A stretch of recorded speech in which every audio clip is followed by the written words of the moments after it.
Hi everyone, thank you for watching my video. My name is Helen, and I was actually born in Zimbabwe. Many years ago, when Greek Cypriots from the island of Cyprus immigrated back to Africa, my grandparents left just after my mother was born and started a life in Zimbabwe, which was under the British at the time, a place called Rhodesia. And where they had left from, Cyprus was also a colony under the British. So my grandfather left to become a builder in South Africa, and that's where I started my life in Zimbabwe, being born there and then moving to South Africa later. And that's where I studied clinical psychology, and the first really challenging time for me came through my life and various developing in many different ways, but the one I want to talk about that I think is really significant is when I was studying my degree at the University of Stellenbosch. I remember being very excited to study psychology. I was looking at all different kinds of possible things that could happen in my future, and I was very excited by all this analytical information that was being presented to me in so many different ways. And I thought I would really graduate and have this really interesting career, and I'll be working with people and getting deep down into their psyches and figuring out a lot of different kind of details about their life and understanding humankind and humanity and my own experience living in my own life better by having this deeper relationship with people in my work.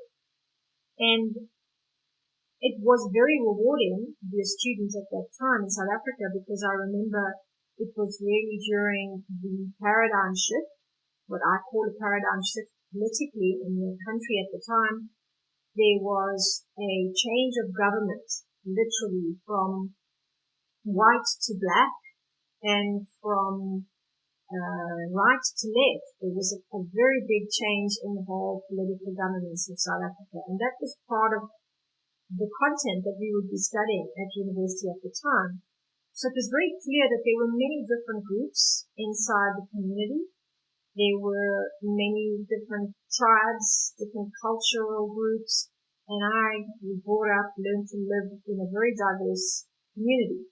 So when I was studying at the university, it was very thematic, very important that I was a woman from the Gauteng area, and I was studying in Cape Town.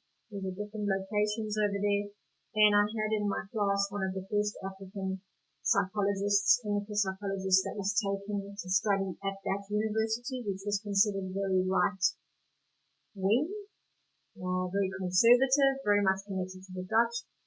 And here's the big moment that I really had to reinvent myself, literally within seconds.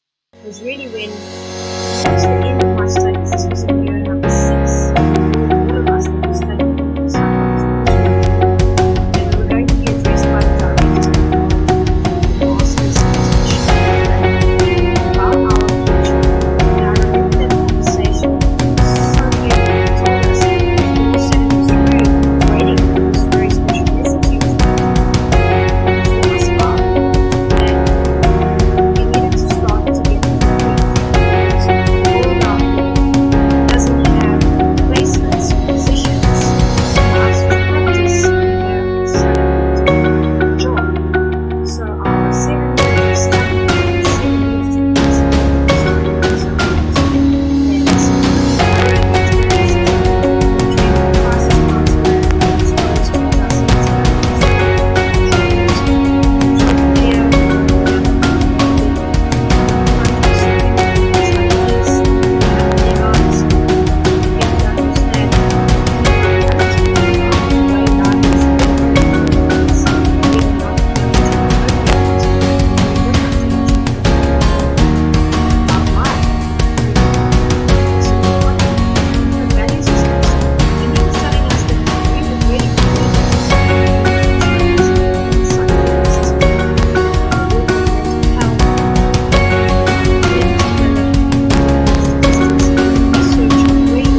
poverty or political asylum, my parents were, let's say, a lower degree of that, but not because they were forced to leave, but they chose to live a better life. Cyprus, the island they came from, was very poor at that time when they left. It was just after the war, and there were very few jobs that were in a modernized society. So that life of being an immigrant and having to prove yourself and having to really establish your own business and your own ethics and your own practices as a business owner is what I was beginning to realize I would have to learn to do. I would not be learning the ropes or figuring that out with some comfortable salary paid to me by some director in some hospital or some clinic. And that was pretty mind-boggling because I realized then that this whole idea of reinventing the future is something you always have the choice to do. But sometimes you don't have many options open to you anymore. And you may not realize that you're thinking still in a narrow type way. So you might just pick one option that you can see ahead of you and then reinvent yourself into that option. So that's what I did. The only idea I had was private practice or joining up with some volunteer projects, which really weren't going to solve the problem because I needed to have my own salary, I needed to enter the job market, I needed to be able to pay for my own expenses and to really live this independent life I always convinced my parents I absolutely had to live. So it was a very interesting time, very challenging time, and I guess in many ways also really inspiring in some way because it made me look towards my own inner resources and my own creativity to actually solve the problem of knowing that I would not be able to be employed. I would have to go directly into self-employment. Fast forward now, let's say another 15 years or so, I want to share with you the really interesting experience I had years later about my second reinvention. There have been many small ones in between, and the second one is a little bigger than those, so it's worth mentioning, which really was when I had met someone that I was never sure I was going to marry or would ever be able to have a long-term relationship with because I experienced a lot of ambivalence in this marriage. When I got married to my ex-husband, my former husband, who was an amazing man, very creative, he was an engineer. He was a sound engineer as well, but he was a mechanical engineer. And I remember I met him just before I decided to immigrate to Cyprus. So I had these powerful visions and meditations about returning to my ancestral land. And so when I was about 32, I was a drum therapist in South Africa, living a very hippie type life. I was working with NGOs. I was building all kinds of interesting spiritual workshops and teaching spiritual concepts like geometry and sacred geometry. And I remember I'd just come back. I'd studied in Spain sacred sound and harmonic frequencies. So I was teaching a lot about the mysteries of sound and how vibration is a very powerful part of our universe and how we connect our own body-mind system is very important for our psychological health. So I'd set up my own private practice. I was working for a clinic initially as my own private practitioner, and then the clinic went bust, and I had to find a solution, and I took a year off. And in that year, I discovered that I wanted to work more with inspiration and more with cultural groups that had different ideas about things so that I could actually provide a creative physical therapy or a style of interaction with people that would really help people interact in different ways with a creative modality. And that creative modality was drumming and rhythm. And it was a fascinating journey for me because I had myself learned to play this instrument and I could feel that it really changed the way I would think and feel, and the decisions that I would be making in my interactions in a group while I was playing on this instrument were very interesting for me because they had lots of nuances on this vibrational level. So I started learning a lot about metaphysics and sacred sound and vibration. And so my teaching and spiritual work began. But something pretty shocking happened when I set up one of my last groups in South Africa. I was doing this for about almost 10 years. And I set up a group that had called me to book a training session in one of the forests near where I was living. 50 people were going to arrive from the business organization, and they were going to do this drum circle together with me as their trainer. So I would use percussion, drumming as a tool to help the group work together, to help people concentrate, to coordinate their body mind so they would all get into a very powerful team building experience. And this group gave me a deposit in the bank and convinced me to move my drums to some storeroom, which would make it much easier for the setup the following day. When 50 people would arrive, there would be 50 instruments all set up in the forest. They would all bring their little stools. They would sit in a circle, and we would create this team-building experience where everybody would learn to play together their instrument. And it was a very interesting time because I already had some of my own instruments training, but another 30 were laid out in the storeroom, but were rented by friends of mine. I had lots of friends who were like drummer hippies as well at the time, but I was a psychologist doing it more as a training tool. And I rented this from everyone else, paid them money, and I moved my own 20 together with their 30 into the store. 50 drums. That's probably to the value of about definitely 20,000 rand, which is probably more than 3,000 euros or so. And I remember the next morning I arrived and I pulled out of my Jeep. I had a Jeep at the time, and I had an assistant with me. And as I got out, I could smell a dead animal, and I didn't know what it was. And I remember saying out loud to my assistant, "There's a dead rat." And at that moment, I remembered that song by UB40, "There's a rat in my kitchen. What am I going to do?" And I could feel danger. I went into the storeroom, all my drums were gone. They'd been stolen by this group of people.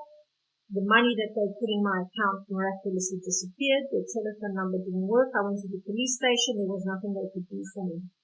And in that moment, I had to again reinvent my future. Luckily though, 2 weeks before this happened, I was actually meditating very seriously. Every single morning, 1 hour, every single afternoon, 1 hour, requesting guidance, intuition to show me what my next steps needed to be, because I started to feel too stuck at the bottom of the planet. Here in South Africa, it can be a little bit below everyone, and it's very hard to travel, and it's very different currency, different kind of value for the money. It's very hard to feel part of the international world out there, and I wanted that experience. So I remember saying to myself, well, I will meditate and I will see what visions will come, what thoughts I will have for my future.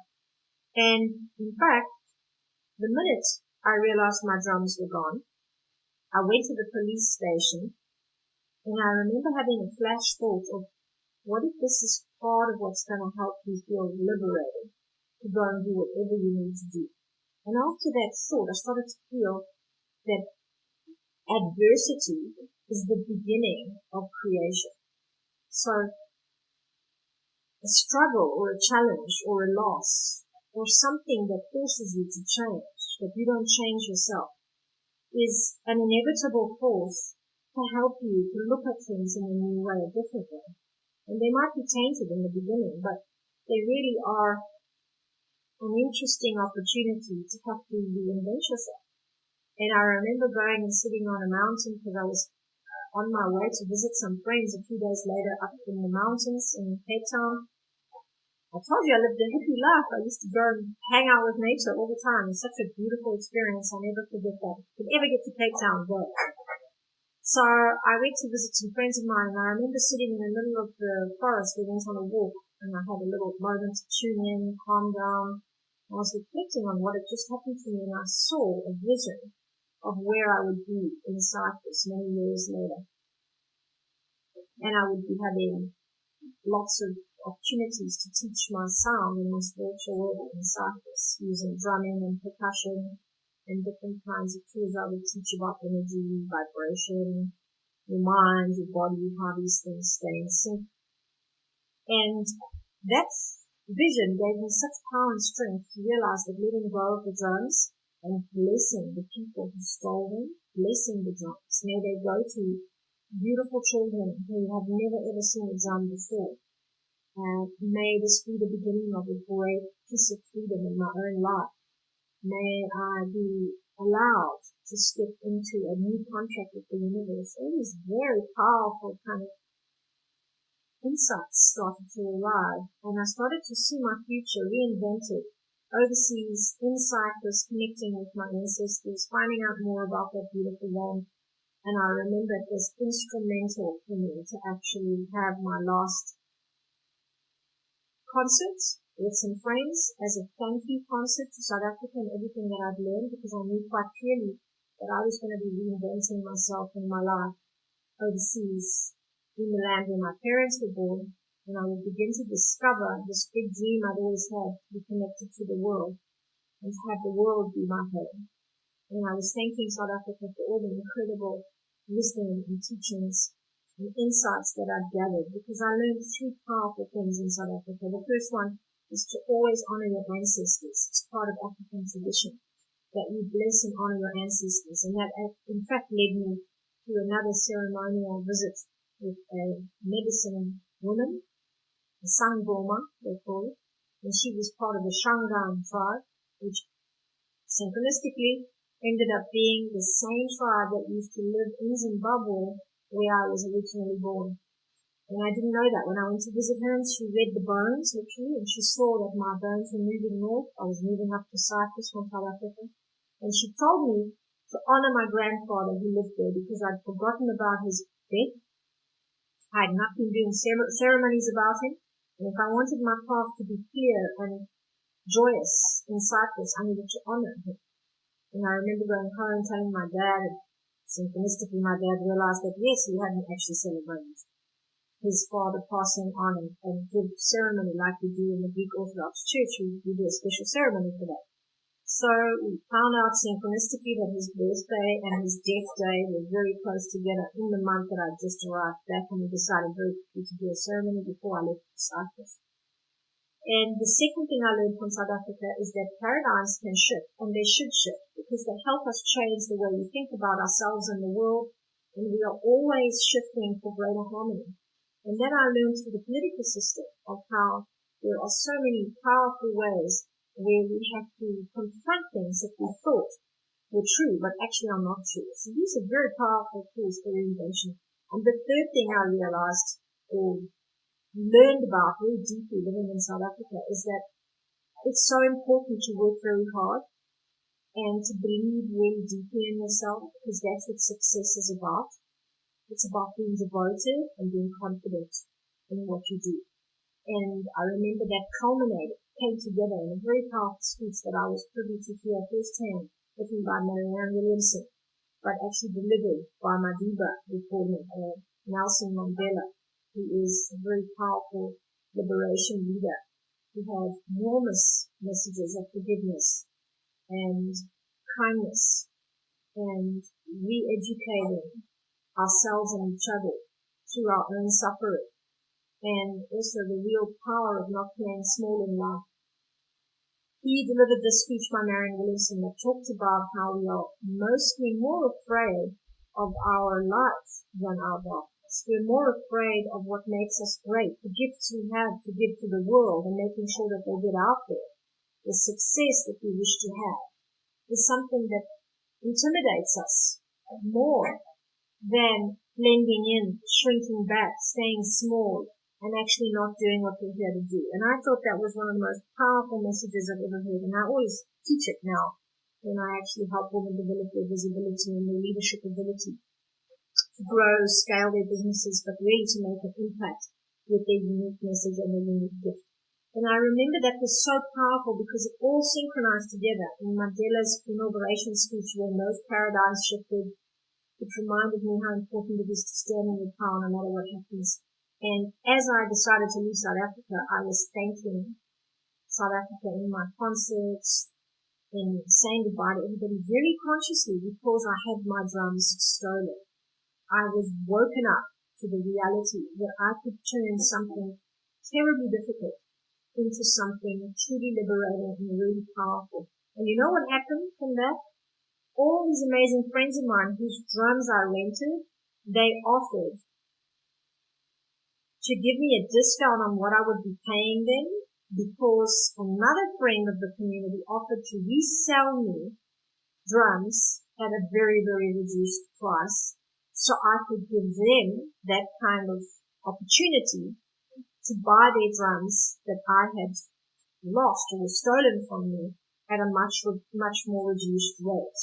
And I had another amazing friend called Red Zebra, who, his name was not Red Zebra, his company was Red Zebra, and he ran these drum circles in many specific locations around Cape Town, and he asked me to facilitate for him, and he paid me what is probably like, let's say, €200 per drum circle, and he gave me 6 of those.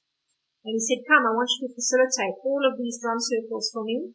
I remember the subject was on self-awareness. He was teaching self-awareness through the drumming, and I had to go through that team building to teach that to 6 groups of 100 people. This powerful, amazing experience in the middle of Cape Town, these huge drum circles. And I remember that he paid me this money, and he was so happy to pay me to help me out because I'd lost my instruments. And the kind of goodwill and kindness I experienced from all these people that I didn't even know were my friends, who felt so deeply for me and connected so deeply with me because of my loss, was so powerful. And this is really what helped me reinvent myself and believe that this was an amazing opportunity for something new. So fast forward then to when I met my previous husband, and ended up marrying him, and then I got divorced. And that's when I realized that no one really prepares us for the reality of relationships.